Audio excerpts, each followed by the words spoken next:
Ndio nimemaliza tu kuoga sai. Ai. Jamaa hata watoboki. Hawatoboki leo kwa nini?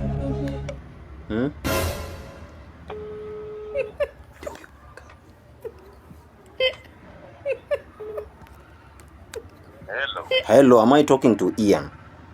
Yes, you're talking to Ian. Yo, so I'm calling you right away from KRA offices headquarters. Do you speak Swahili? Yeah, I speak Swahili. Yo, so bro, kuna deni uko nayo hapa ya 12,000 na hujafile returns. Hujafile returns. Umefile returns zako za KRA? Bado. Na nataka nikushughulikie tu sahi, unaweka tu 500 kwa hii namba imekupigia hapa.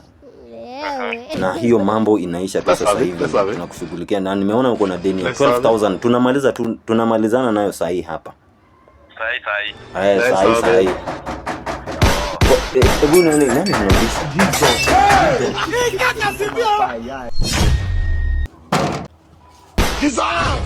Ai, Ndugu yangu, uliniambia ukimaliza kuoga utanipigia simu. Sasa ni mwezi mmoja imepita buda. Unajua nimekuwa kuagiza vibaya sana. I say pole bwana. Pole aje sasa.